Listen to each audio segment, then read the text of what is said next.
I've been carrying this story for years, unsure if I should ever share it. But sometimes silence feels heavier than words. The weight of a secret, especially one that involves a friend you loved and lost, can gnaw at you until it consumes everything. Tonight, I can't keep it inside anymore. Maybe by writing this, I'll finally breathe a little easier. Or maybe I'll just bleed on the page. Either way, I need to tell you about Austin. When I was in elementary school, I was that shy, studious kid everyone remembers. The one who always turned homework in on time, always raised his hand, and never broke the rules. I had friends, but I wasn't exactly the adventurous type. That all changed when I was paired with a boy I'll call Austin. From the start, you could tell Austin was different. Loud, disruptive, constantly pushing against authority. He was the type of kid teachers passed along just to avoid dealing with him another year. But I saw something in him, and maybe he saw something in me too, because against all odds, we became best friends. My other friends never liked him, but I didn't care. Austin made me laugh. He had this creativity, this energy that drew me in. We built forts, hopped fences, explored woods, and swam in lakes. He taught me courage, a freedom I didn't know I was missing. In return, I think I gave him something he desperately lacked: stability, a safe space, and someone who actually cared. But Austin carried shadows with him, shadows I didn't fully understand as a kid. He never let me come over to his house, dodging every excuse in the book, until finally, years later, he admitted the truth. His father was in prison. His mother was frighteningly young, only 24 when we were in 4th grade, and drowning in alcohol. She wasn't just neglectful. She was violent. I'll never forget the day Austin lifted his shirt and showed me a dark bruise on his stomach. That was the first time I understood what parental abuse looked like. He begged me not to tell anyone, and I didn't. I was terrified of losing him, of betraying his trust, so I stayed quiet. Looking back, I know that silence was cowardice. Despite everything, our friendship made a difference. His grades got better, he became less disruptive, and even our teacher pulled me aside to thank me for being such a positive influence on him. But the truth was, Austin was also saving me. Without him, I'd have stayed the quiet, rule-following nerd forever. With him, I learned rebellion, adventure, and the beauty of breaking free from fear. But those shadows never left him. By 6th grade, Austin had started smoking and drinking, slipping further down a path I couldn't follow. Sometimes he'd show up with burns or black eyes. We didn't even talk about it anymore.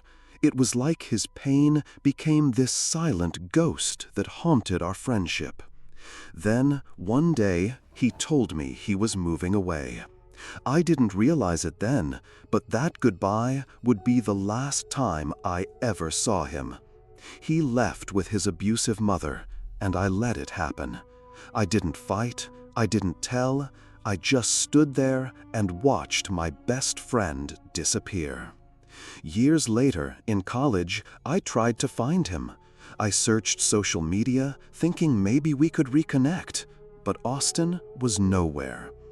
Eventually, I stumbled across a news article, and my heart dropped. Austin had hanged himself when he was only 14. His mother was later imprisoned for child abuse. His goodbye note revealed the torment he had endured. Scars and bruises that told the story his words couldn't. I was shattered. Austin, the boy who taught me courage, who gave me my first taste of freedom, was gone. And all I could think was, maybe if I had been braver, maybe if I had spoken up, maybe he would still be alive. I know I was just a kid. I know it wasn't my fault. But guilt doesn't play fair. It lingers like smoke, choking you when you least expect it. So, if you're reading this, take this from me. If you know someone is being abused, don't stay silent. Speak up. Do something, even if it feels impossible, because silence can kill. And to Austin, my best friend, my brother in spirit, I'm sorry. I wish I had done better. I wish I had saved you. The guilt that never lets me sleep. Some stories rot inside you like an open wound. You try to move on. You try to bury them under success, distractions, or excuses, but they always come back. This is one of those stories, the one that keeps me awake at night. It's about my family, my stepbrother, and the choices I made that I can never undo. My parents divorced when I was around 9 or 10. My dad, a textbook narcissist, wasted no time moving on. Within months, he remarried a woman he met on MySpace, someone just like him. She quit her job the moment the wedding rings were on and entered our lives like a storm. From then on, my childhood became a rotating door of manipulation, screaming, and neglect. My father lied about everything, gaslit us constantly, and guilt-tripped us if we dared ask for anything. For a year, I slept in a bag on a cardboard box because he wouldn't even buy me a bed. My stepmother? She did nothing around the house, but the moment something wasn't perfect, she'd explode, screaming, berating, calling us worthless as we cleaned up her mess. She had a son my age. At first, we were wary of each other, but soon we became inseparable. Best friends, lifelines. We built impossible dreams about the future, swore we'd always protect each other, and tried to survive the chaos together. But as we grew older, cracks began to show.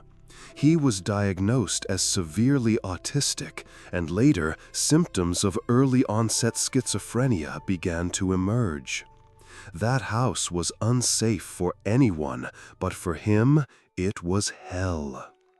My dad and stepmom responded not with compassion, but with tough love, which meant neglect, screaming, and pushing him out of the house as often as possible. One day, they managed to get him thrown into juvie over a minor trespassing charge, begging the judge to teach him a lesson. At the same time, my father began poisoning me with lies. He told me my stepbrother was broken, dangerous, a drug addict. And yes, he smoked weed, maybe tried acid once or twice, but he wasn't spiraling like that. Still, I believed him. I distanced myself from the only person who had ever stood by me. I abandoned him when he needed me most. Eventually, I cut my father and stepmother out of my life completely, after discovering my stepmom was physically abusing my younger brother, and my dad was covering it up. Once I escaped, things got better for me. I found coding, aced my classes, graduated near the top of my high school, and began building a future. But even as my life improved, guilt festered inside me. Then came the message. My stepbrother had just gotten out of juvenile detention and reached out to me on Facebook. He asked why I never visited him, why I left him alone when he was locked away. He said I was the only person who had ever cared about him, and then I just vanished. And I didn't reply. I was 17, with a job, a car, and college ahead of me. I could have said something, anything, but I didn't. I was too much of a coward. When he messaged again, his words were angrier. He said he hated me for abandoning him. And the worst part was, he was right. I left for a top state school, earned my degree in computer science, and landed a good job at a major tech company. Meanwhile, he spiraled. More drugs, more arrests, eventually homelessness. Last I heard, he was panhandling on the street. Sometimes the guilt hits so hard that I spend hours online trying to track him down, desperate to at least apologize. I never find him. So instead, I help the homeless whenever I can. Maybe it's selfish, maybe it's just my twisted way of paying off karmic debt. But part of me hopes that somewhere, someone is doing the same for him. Even now, I still scan faces on the street, half hoping to see him, half terrified of what I'll do if I actually do. I don't know if what I did or didn't do makes me a monster, but I live with it every day. I drink too much, I smoke until I can forget. When the guilt becomes unbearable, I press cigarettes into my thigh just to feel something else, just to remind myself I deserve it. Deep down, I'm convinced that one day the universe will catch up with me, drag me off this pedestal, and throw me back into the dirt where I belong. All I can say is this. If you know someone who's truly suffering, don't look away. Don't abandon them while you figure out your own survival. Because the guilt of silence never stops haunting you. It clings like smoke, like a ghost that never leaves. There are certain secrets people carry like ghosts, silent, invisible, but heavy enough to drag you under if you let them. This is mine. I was a heroin addict in the Lower East Side of Manhattan during the 1990s. I was just a teenager, lost in the chaos of that world. Somehow, I clawed my way out and got clean by the age of 21 after years of abuse, pain, and near-death moments. At 26, I married the love of my life, an amazing, beautiful woman who knew about my past but never truly lived through that side of me. For years, heroin wasn't even a shadow on the wall anymore. Sure, I thought about it sometimes, but the idea of actually relapsing was laughable. I had my wife, my kids, a life worth living. I told myself heroin had lost its grip on me forever. I was wrong. 3 weeks ago, on my friend's birthday, everything unraveled. He's younger, still chasing nightlife, so we ended up at some sketchy bar in Bushwick. I drank more than I had in years, way too much. My tolerance was gone, my judgment blurred. That's when it happened. Outside the bar, a dealer, junkies hovering nearby. My mind went foggy, my body remembered what my soul had buried. I don't even recall the details, only the moment I followed them, left my friend behind, and ended up in some stranger's apartment. A needle, a rush I thought I'd buried a lifetime ago. I stayed there until noon the next day. 10 missed calls. Panic clawed through me. I told my wife I had just gotten too drunk, that my phone had died, and I crashed at Charlie's. She laughed, teased me even. She's always said I can't handle liquor. She wasn't even in the city. She was at our summer house with the kids in Massachusetts. She never suspected a thing. But I knew, and those next 4 days alone were hell. Anxiety, nightmares. My brain kept firing off what I can only describe as mind zaps. Not quite withdrawals, not physical agony, but something worse. It was mental torture. The crushing thought that I had risked it all, my wife, my children, for one night, one shot. 4 times I left the house to find heroin again. 4 times I gave in to the pull. And 4 times, by sheer luck, or maybe grace, I didn't find a dealer. Each failed attempt brought me back from the edge, shaking and terrified of myself. Because the truth is, if I had found it, I would have done it again, without hesitation. And that shattered me. I had always believed I was strong, that I had beaten heroin. But in one drunken night, the illusion of my strength collapsed. I realized how fragile it all is, that heroin is stronger than me. It always was.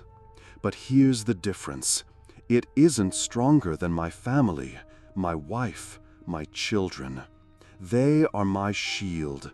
They are the reason I will never let that needle win. Heroin may have been the ghost that followed me out of the past, but I refuse to let it haunt the people I love. I would rather disappear than let them suffer because of me. And that's the truth I live with now. There are moments in life when you don't realize just how far you've fallen until the ground disappears beneath your feet. For me, that moment came not in some back alley or abandoned apartment, but at a child's birthday party. In my late 20s and early 30s, I started making good money as a financial advisor. That success led me into the wrong crowd. Nights filled with drinking, cocaine, and eventually morphine. At the same time, my friendship with my closest friend Ben began to fade. He was settling into family life, while I was slipping deeper into chaos. One day, Ben invited me to his daughter's 4th birthday party. It was his attempt to mend our friendship. I wanted to go, but that week was long, stressful, and filled with bad decisions. On the day of the party, I was already hanging out with my other friends when one of them, Chad, introduced me to a new liquid morphine solution. I tried it, felt nothing, and figured it was a dud. Then my phone buzzed, a reminder about Ben's party. Guilt struck me. I ordered an Uber, not trusting myself to drive. By the time I arrived at his house, the morphine hit me like a tidal wave. Everything seemed heightened, the music, the food, the atmosphere. But soon I felt the need to slip away to the bathroom. That's when it all went downhill. Sitting there, it was as if a truck had slammed into me. My body melted into relaxation so intense it was almost paralyzing. My mouth was desert dry, my head spun. I collapsed face first on the bathroom floor, unsure how long I was out until Ben's wife knocked to check on me. Somehow, I managed to mumble that I was fine, though I sounded like a cartoon character. When I finally stumbled out, the room froze. Every set of eyes, Ben, his wife, the grandparents, and the kids, were fixed on me in sheer horror. That's when Ben shouted, "Pull your pants up! What the hell are you doing?" I looked down and realized, in my drugged haze, that I had walked out exposed. The kids screamed, and in my stupor, I did the unthinkable. I snapped at one of them, calling a 5-year-old a name so cruel it makes me sick to even repeat. The rest is a blur. Ben drove me home while I begged for McDonald's like a whining child, sobbing when he refused. On the way, he tore into me, telling me how much I had changed, how far I had fallen, and how disappointed he was. And he was right. I ruined his daughter's birthday. I may have traumatized innocent kids. And worst of all, I shattered the trust of the one person who had been like a brother to me. I've since apologized to Ben, but he doesn't want to speak to me, and honestly, I don't blame him. All I can do now is quit the drugs, cut ties with that destructive lifestyle, and hope one day I can rebuild the kind of meaningful relationships I once had. But the truth is, no matter how much I change, I'll always carry the weight of that day. The day I realized I wasn't just a man who made bad choices. I was the scumbag who destroyed a child's birthday party.